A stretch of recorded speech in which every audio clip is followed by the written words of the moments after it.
Buenas tardes, ¿cómo están?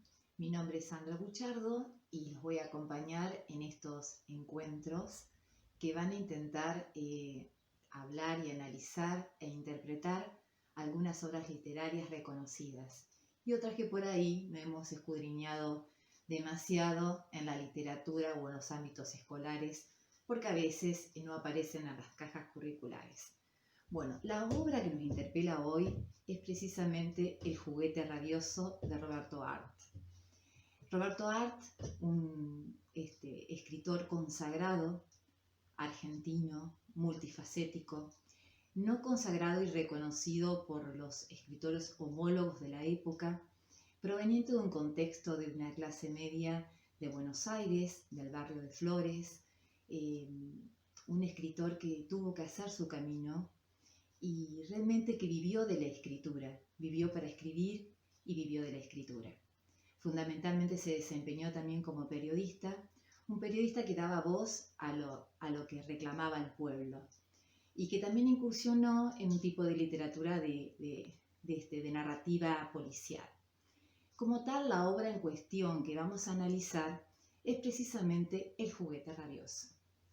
Y si pensáramos en anticiparnos en el título de la obra, estamos hablando de un juguete, de un muñeco, un juguete que puede llegar a ser manipulado, que puede llegar a ser presionado, despojado, humillado, direccionado, como a veces podemos sentirnos nosotros.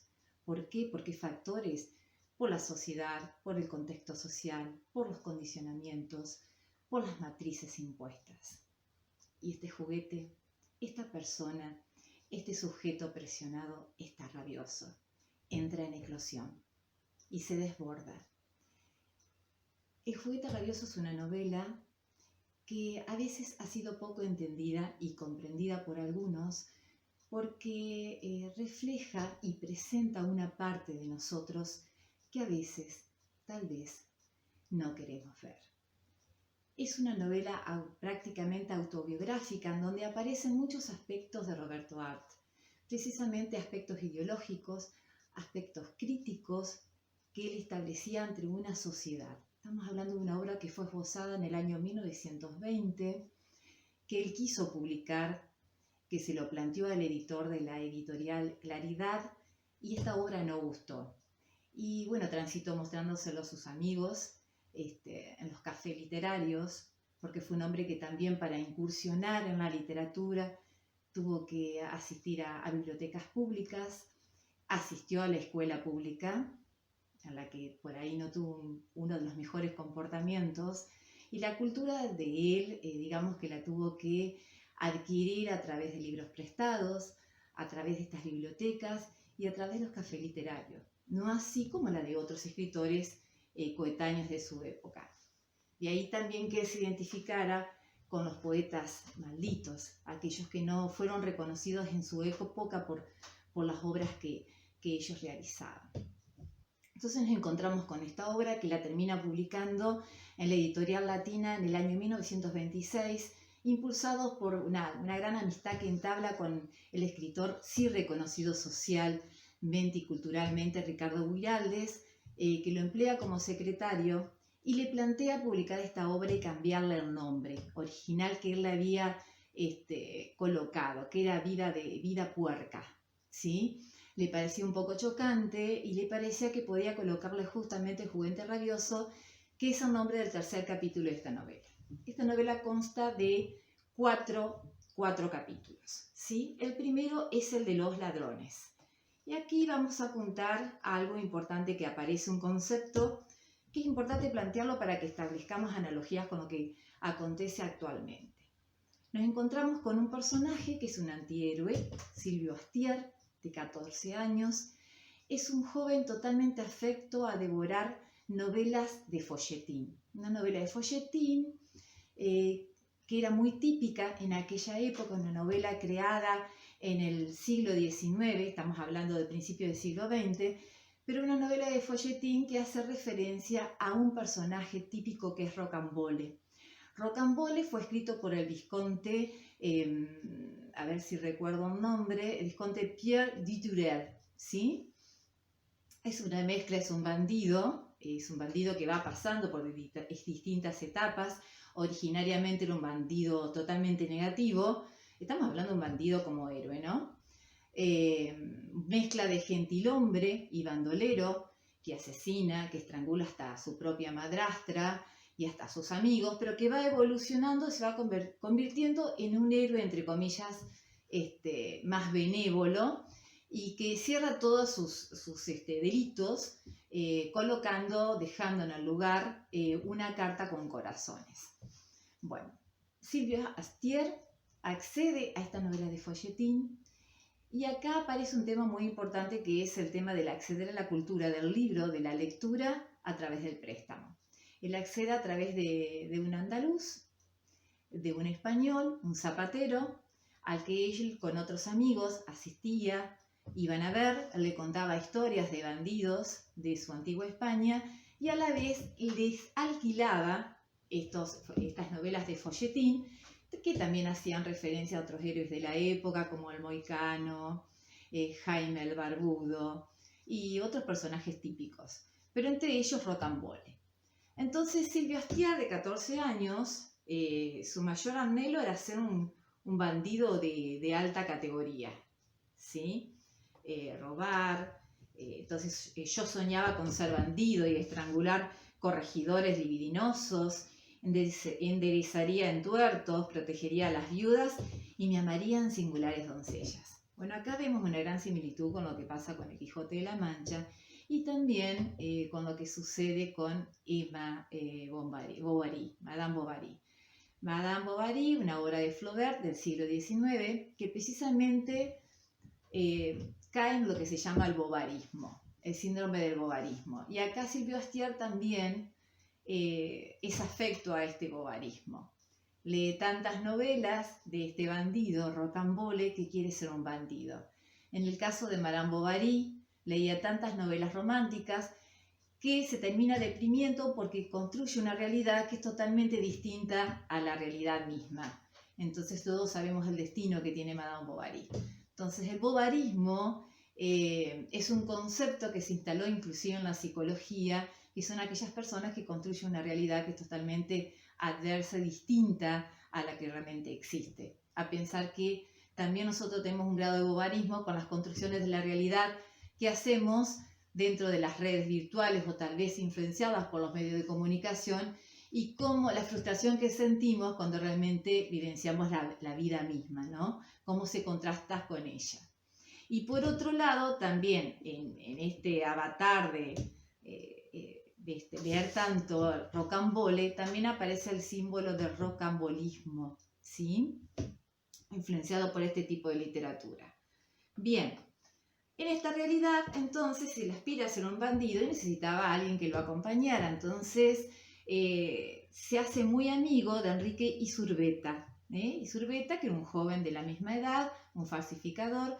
Nos ubicamos en Barrios Bajos de Buenos Aires. Esta historia, Art nos muestra a estos personajes que se dice que son hasta expresionistas. Si bien Art no le gustaba ser contenido dentro de un movimiento determinado, los personajes se muestran por ellos mismos, genuinos, también a través de su manera de hablar, de sus dialectos, donde vemos una gran afluencia de inmigrantes que hablan por sí mismos y también hablan desde sus propias miserias. Bueno, ellos se hacen muy amigos y quieren ser muy memorables a través del robo. Entonces, organizan un club llamado el Club de los Caballeros de la Noche, porque el objetivo era robar. Ellos tenían afinidad a la lectura y también a los inventos y a las lecturas de libros científicos. Por eso tenían grandes conocimientos científicos. ¿Para qué le iban a servir estos conocimientos científicos? También para robar. Entonces este club, ¿dónde iba a oficiar? ¿Dónde iba a funcionar? El lugar de funciones iba a ser un galponcito que se encontraba detrás de la casa de Enrique, y ahí suman también a un nuevo amigo en este club de los Caballeros de la Medianoche. Y por supuesto, como ellos están totalmente desde una inocencia picaresca que organizan este club, están totalmente entusiasmados y creen que van a dar vuelta al mundo a través del robo. Y tienen muchísimos proyectos y aspiraciones. Entonces, en este club organizan sesiones, organizan un libro de actas, en donde ellos escriben y definen cuáles van a ser los proyectos que van a llevar a cabo. Entonces, bueno, entre los proyectos, falsificar las llaves, realizar los planos de las casas que iban a robar. ¿Por qué? Porque ellos pedían la llave de las casas que se iban a alquilar. Entonces, con esa, bueno, ellos incursionaban en esas casas, investigaban todo lo que podían robar en ellas y haciendo un plano de ellas para luego poder ingresar y robar. De esa manera, realmente sobrevivieron unos cuantos meses, robando todas las casas posibles. También realizaban robos en el mismo barrio, robos en los cafés, robaban tazas, vajillas, lo que encontraran. Y entre esos proyectos que ellos plasman inocentemente en estas actas, bueno, también al de contar, que esto me llamó muchísimo la atención, el de contar con una biblioteca. Este club tenía que tener una biblioteca científica que avalara y le diera sustento a todos sus inventos. Entre ellos el de crear bombas con huevos, en el que le inyectaban determinados químicos explosivos, comprar cloroformo, adquirir pistolas, elaborar explosivos a través de camisetas y explosivos a través de cartas, enviarlas a lugares en donde ellos quisieran hacer explotar. Por eso vemos una inocencia rocambolera, ¿sí? Embelesados por esta literatura que realmente los había fascinado y los hacía creer que esto podía llegar a ser posible, a tal punto que planteaban de que estos clubes se podían fundar en todo el resto de la República. Y planean un robo, primero un robo que desisten de hacerlo, no por el sentido ético, querían robarlo a un carnicero que estaba justamente al lado de sus casas, deciden no hacerlo porque el perro los podría reconocer y la policía podía advertir esto. Y el robo, y acá vemos de nuevo la presencia del libro, que es una de las críticas que hace Roberto Arlt. El robo que planifican es precisamente robar la biblioteca de una escuela pública, y hacerlo de noche. Lo tenían todo planeado, sabían cómo ingresar, de hecho ingresan a esta escuela, fuerzan la puerta de la biblioteca, los serenos están durmiendo, ingresan con lámparas, roban otras lámparas que encuentran en un pañol que se encuentra junto a la biblioteca, ingresan a ella y aquí vemos de qué manera observa la cultura Arlt. La biblioteca es el recinto, es el aposento donde se encuentra la cultura, reservada a la cultura. Pero justamente trata de ingresar a esa escuela que es pública. El acceder a esa cultura letrada lo hace a través del asalto, lo hace de noche. ¿Por qué? Él podía acceder a la escuela pública, pero no podía hacerlo porque tenía que traer plata a su casa. Era el hijo de una mujer viuda, venida menos, que tenía que mantener también a otra hermana que quería y pretendía estudiar y que no tenía realmente dinero para poder mantenerla. Entonces, el acceso a la cultura planteado por Arlt es siempre cruzado por lo que es el dinero, por lo que es lo económico. En este caso, acceden por asalto. Entonces, observa esta biblioteca totalmente estructurada, bella, que posee todos los títulos, en donde ellos querían acceder a robar los diccionarios enciclopédicos, pero estaban constituidos por 28 tomos, y esto prácticamente para ellos era imposible. Entonces empiezan a mirar títulos, y tiran títulos. Libros de química lo podemos vender, libros de física, de Baudelaire nos sirve. ¿Qué dice Silvio Astier? Sí, para mí me sirve, lo quiero leer, son poemas de amor. ¿Qué crítica hace Arlt acá? La crítica al capitalismo, que la cultura del saber también tiene un precio que está impuesto por una burguesía que oprime, una burguesía que te ofrece pero que te quita, que te saca y que no deja crecer a personajes como Silvio Astier, que la única manera posible que él ve a esta edad desde un rocambolismo, desde un bobarismo, es a través del asalto, es a través del robo, desde el universo de Roberto Art. Entonces, sigamos. Aquí aparece el capitalismo, ¿no? El menudeo, el mercadeo, esto elijo, esto escojo, esto no, vamos a llevar este libro porque este libro puede tener tal importe, y salen de este lugar con ciertos detalles, donde aparece un sereno, se ocultan, logran huir, salen los tres, huyen, deciden dejarlo en la casa de uno de los amigos, ¿no? el de Enrique, y al día siguiente distribuirse esta mercancía obtenida por asalto, estos libros, para después venderlos.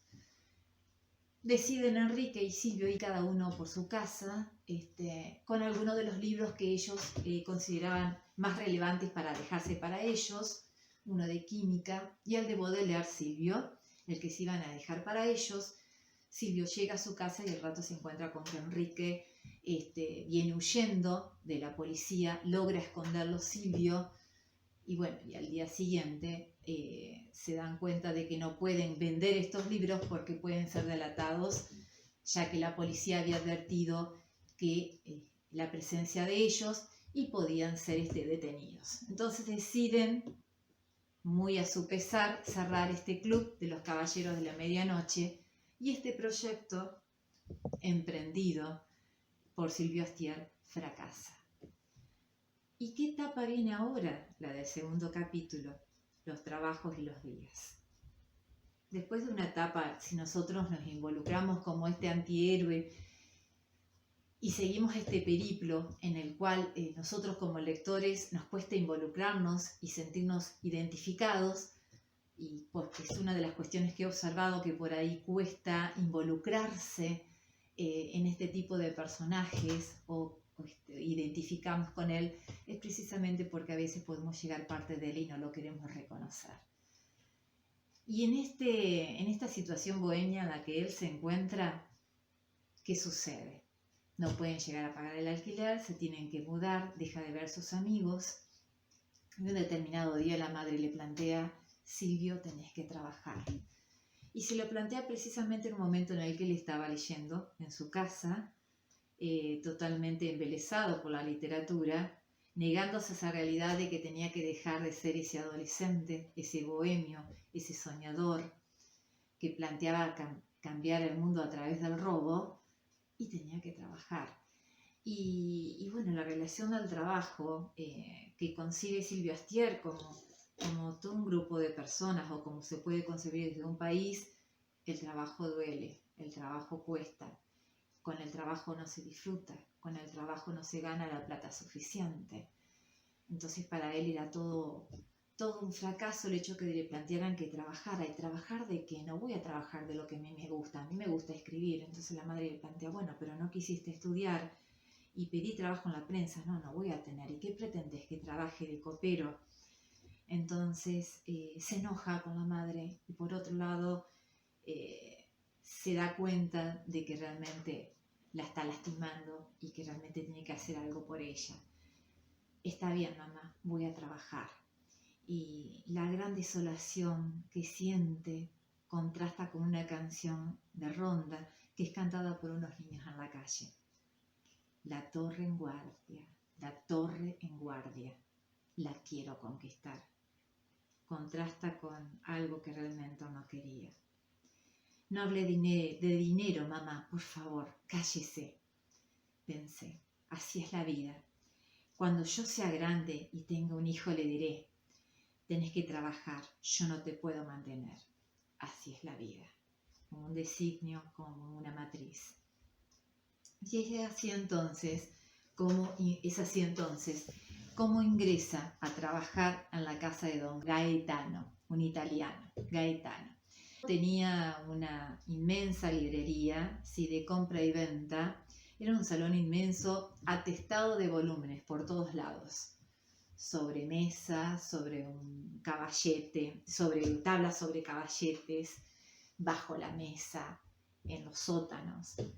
Y dice Art: el local era más largo y tenebroso que el antro de Trofonio. Allí iba a tener casa y comida. E invadía el olor a panagrio, a hediondez, de suciedad, harto tiempo húmeda.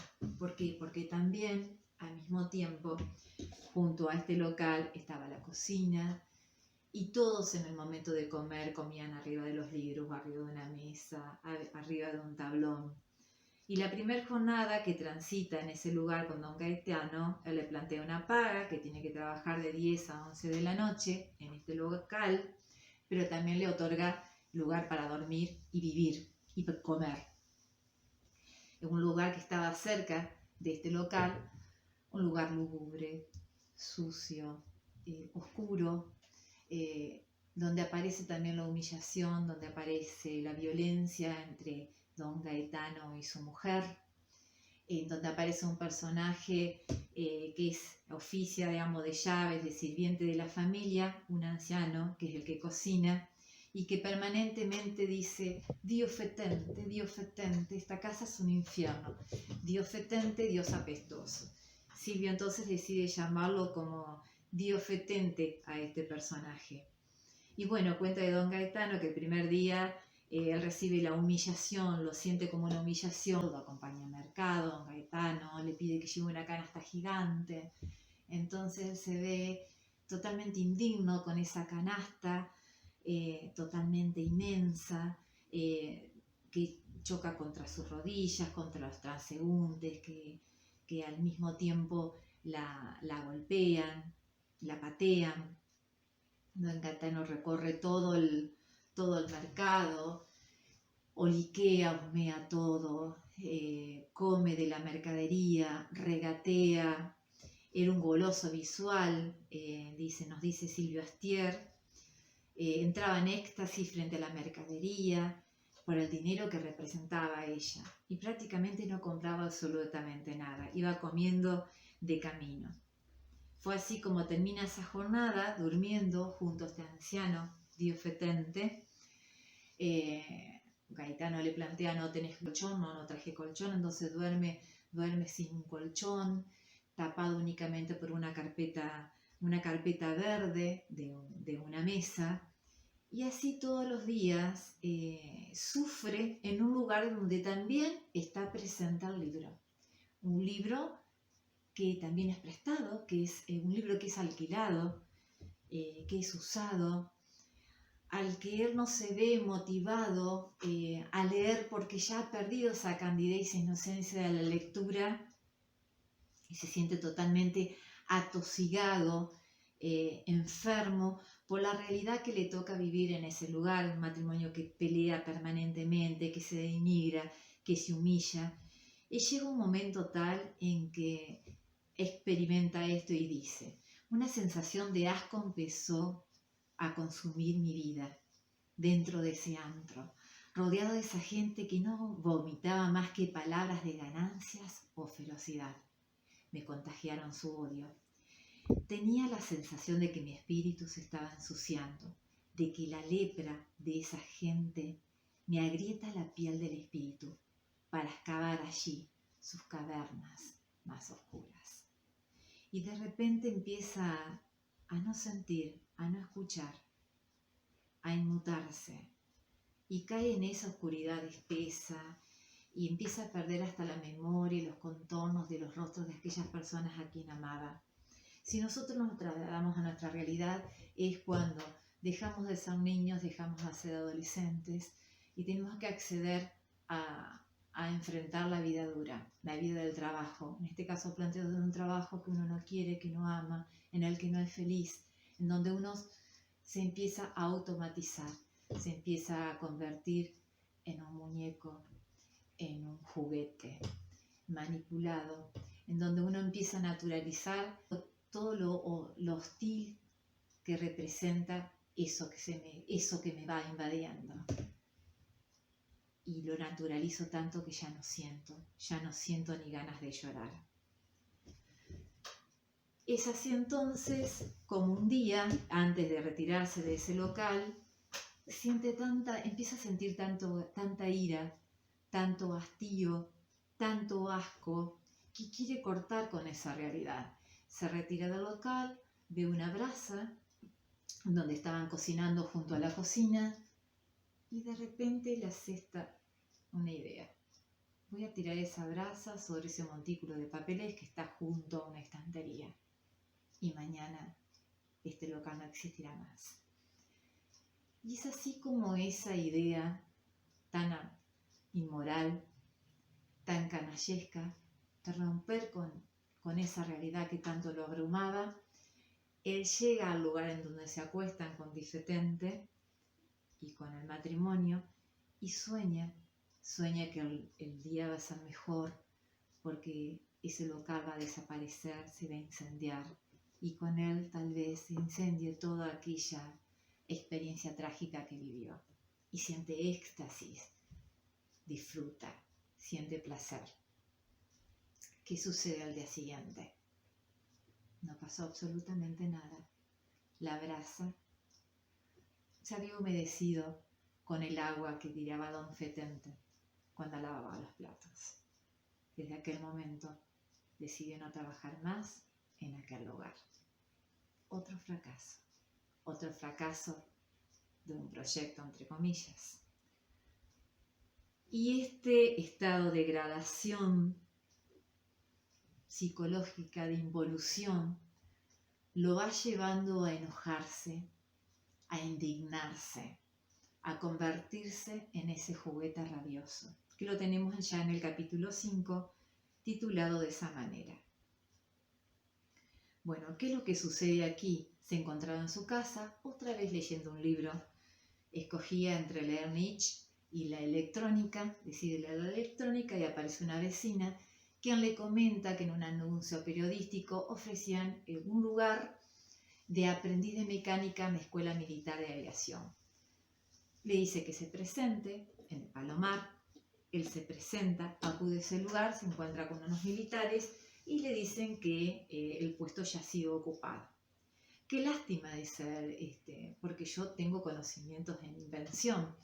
Y ahí se remite nuevamente a Rocambole, piensa en él, y voy a hablar y voy a utilizar la dialéctica de Rocambole y voy a fascinarlos. Y lo logra, porque era una persona que tenía conocimiento sobre el tema, le cuenta sobre los inventos, 2 inventos que él había realizado y el reconocimiento que había tenido de un profesor por estos inventos. Los militares realmente reparan en él y deciden darle una oportunidad, le piden que se presente al día siguiente. Por supuesto, como todo soñador, él ahí se siente alguien importante, porque en realidad él quiere ser reconocido, quiere ser admirado como ese Rocambole, que era un bandido, pero en este caso él podía llegar a ser un señor.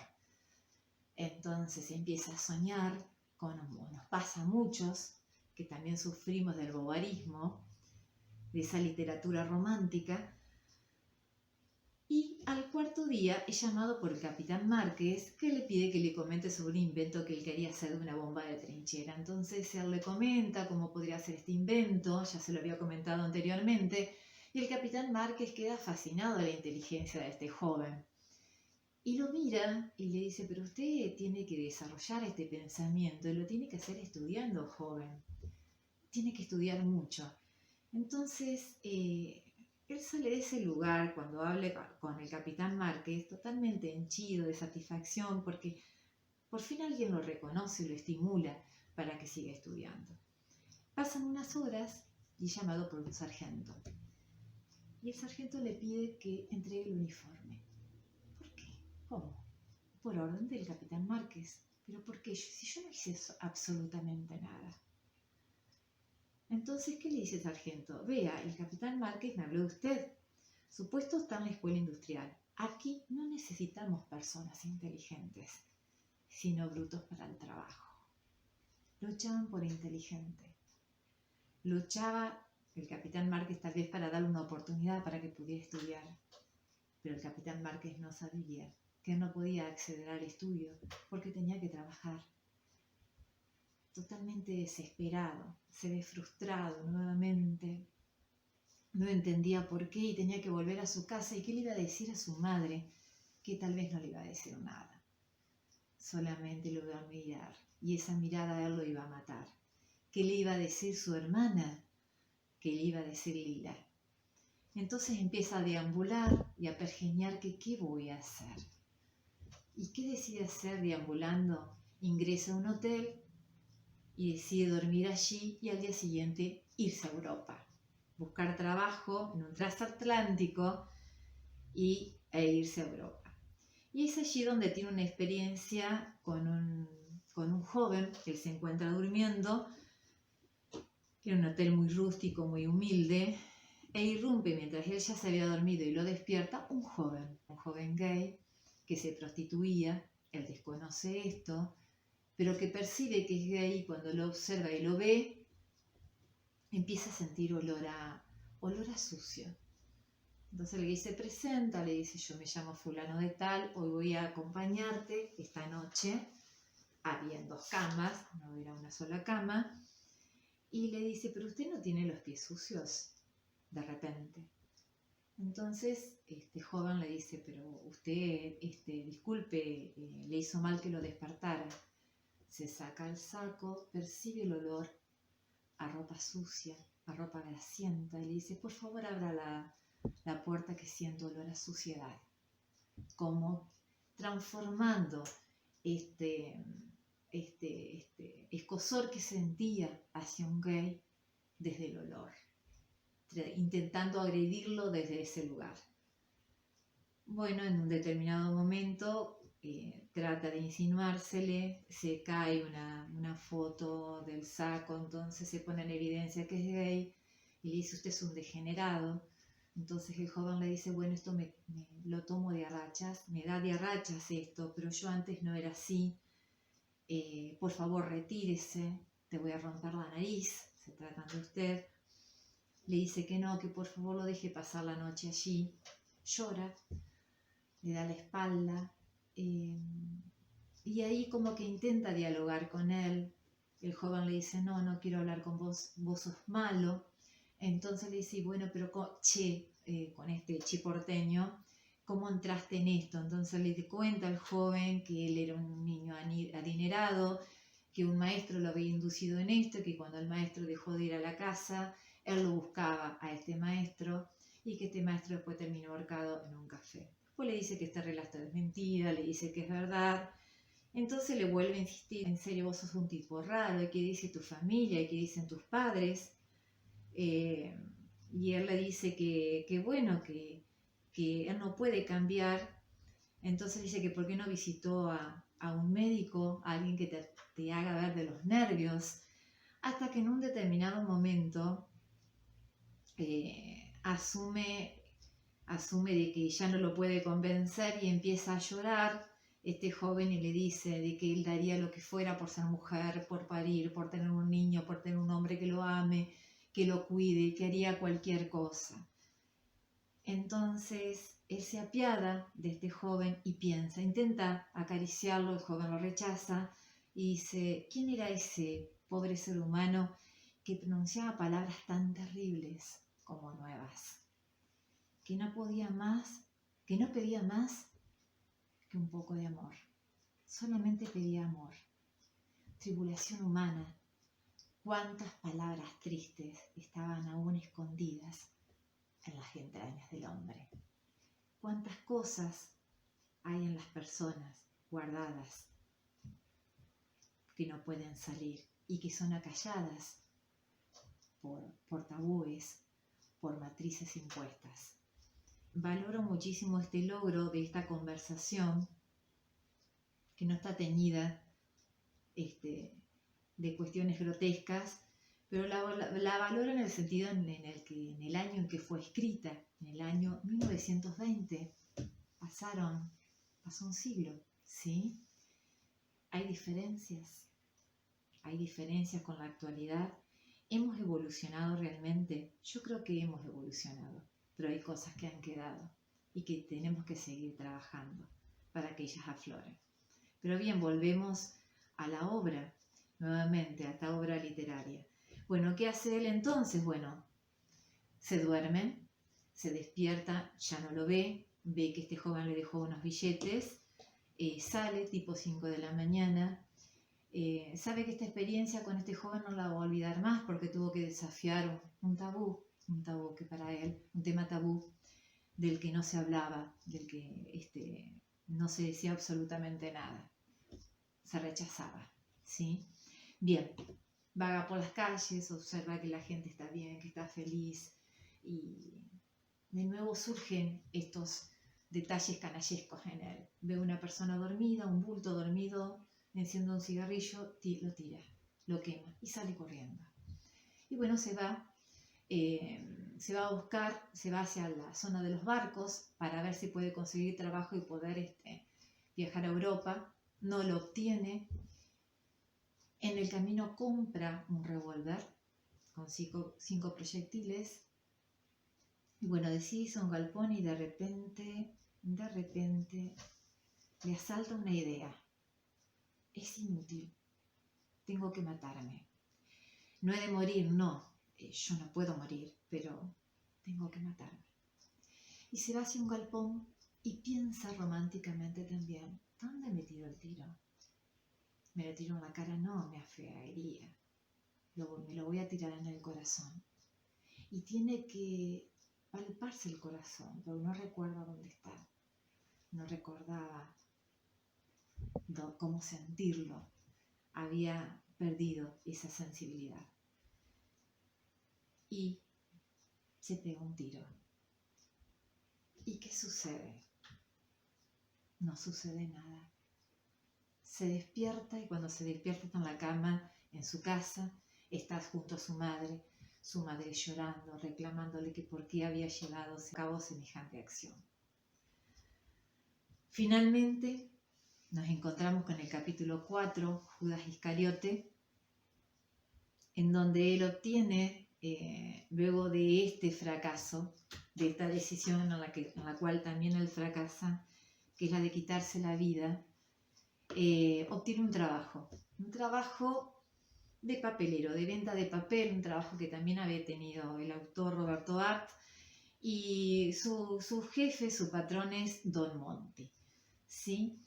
Bueno, en este trabajo, digamos que en un primer momento, bueno, también fracasa, no puede vender papel, después, bueno, sí lo hace, incursiona en 4 barrios, entre ellos el de Flores, Caballito, Lesarfiel, Villa Crespo, para vender este papel. Te tenés que imponer, le decía a su patrona, sé gentile, y termina haciéndolo. Vende este papel, logra imponerse a través de la gentileza, a través de su presencia, y logra vender y logra obtener una cierta ganancia para ayudar a su madre. Pero de cualquier manera se sigue sintiendo indigno. Y allí conoce a un personaje muy pintoresco en la Feria de Flores llamado el Rengo. Personaje que va a tener mucho que ver con el título de este capítulo, que se llama Judas Iscariote, que no lo mencioné anteriormente. Bueno, el Rengo pintoresco, ¿por qué? Porque era el cuidador de los coches. Como todo cuidador, era muy respetado por todos los comerciantes. Entonces él se granjeaba el cariño de todos obtenía un obsequio, le regalaban huevos, quesos, sobras de comida, verduras, y él pronunciaba y decía, es lindo gozar de garrón. Tenía una vestimenta muy también característica, era muy digno de cariño, ¿no? Pero la característica era un pantalón verde, una chaquetita de tipo torero, un pañuelo rojo y unas alpargatas violetas con diseños arabescos rosados. Y realmente con él se siente cercano, siente que es una persona que lo quiere, que lo estima, lo invita a comer, de estas cuestiones que él obtiene. También se sabía del Rengo que era pícaro, que era bandido, que a veces robaba, y todas estas cuestiones se las confiaba a Silvio Astiar, su nuevo amigo. Silvio unos días se ausenta de la zona de Flores, estaba en su casa y recibe la visita del Rengo. Ahí el Rengo lo saca a pasear, salen a caminar y de repente lo interpela y le dice, sí me eché rubio, ¿sos de confianza o no sos? Silvio le plantea que sí, que es de confianza, que confía en él, y el Rengo le confiesa que va a dar un gran atraco y vamos a ir a medias. yo sé de una casa del ingeniero Vitri que ha recibido un dinero importante, lo tiene guardado bajo llaves en una pieza que contiene una caja fuerte. Yo a su mes ya hice la copia de una de las llaves y también la señora que trabaja en esa casa, que es mi amante, decidí, vamos a media, me vas a acompañar. Él le dice que sí, que lo va a acompañar, que ya estaba todo arreglado, que al golpe lo iban a dar esa noche, le muestra la casa, una casa ostentosa de este ingeniero Vitri, y de repente, una idea sutil se bifurcó en mi espíritu. ¿Qué idea? ¿Y si lo delatara? Y es así entonces, como embriagado en esta idea, se le dio por delatarlo. Pero si hago eso, destruiré la vida del hombre más noble que he conocido. Me condenaré para siempre, seré como Judas Iscariote. Y bueno, y ahí de nuevo, ¿a quién acude? Al recuerdo de Rocambole. Rocambole también había traicionado a las personas que supuestamente más amaba. ¿Por qué no lo iba a hacer yo? Me iba a convertir en un canalla. ¿Por qué tenía que serlo? Decide hacerlo. Va esa tarde, antes de llegar la noche, se lo comenta a don Arsenio Vitri, se entrevista con él y este hombre lo escucha fríamente, toma todo lo que él le dice y esa misma noche lo apresan al rengo. Con gritos se resiste y lo apresan. Vitri lo había citado al día siguiente, lo recibe muy fríamente y le dice, bueno, ahora ¿cuánto le tengo que pagar? Entonces él le dice, no, yo esto no lo hice por dinero. Vitri le plantea, pero entonces ¿por qué lo hizo? ¿Por qué delata a un amigo? Entonces, ¿qué le dice él? Hay momentos en nuestra vida en la que necesitamos ser canallas, destrozar para siempre la vida de un hombre y después caminar tranquilos. Se cumple una ley brutal que está dentro de uno. Iré por la vida como si fuera un muerto. Y después le dice, esto a mí me va a cambiar, me fortalece. Todos en algún momento nos convertimos en Iscariote, pero después lo superamos. Y voy a seguir viviendo la vida. Y esto va a ser un recuerdo, va a ser un detalle que yo voy a tener. Entonces, Vitri queda entre horrorizado y fascinado por la oratoria de este Silvio Estier y dice, bueno, ¿qué puedo hacer por usted? Y le pide un puesto, un trabajo en el sur, en Neuquén, y Vitri se lo otorga. Y así es como Silvio Estier concluye justamente cerrando un proyecto que termina llevando a cabo, entre comillas, positivamente, y como pregunta, positivamente. Y así es como cierra la historia. Y así es como nosotros tenemos que replantearnos qué tenemos a veces de este tipo de personajes, de estos antihéroes. ¿Qué tenemos de Hyde y qué tenemos de Jekyll? ¿Qué tenemos de Dorian Gray? Y que a veces nos cuesta, vuelvo a repetir, identificarnos con personajes que a veces podemos llegar a tener un poquito y que no queremos ver cuando miramos el espejo. ¿Cómo llegan estos personajes a existir? Existen más de lo que uno piensa. Nos quedamos pensando, nos quedamos reflexionando qué de bobarismo tenemos y qué de rocambolismo. Y nos vemos entonces en otro encuentro. Espero que les haya gustado.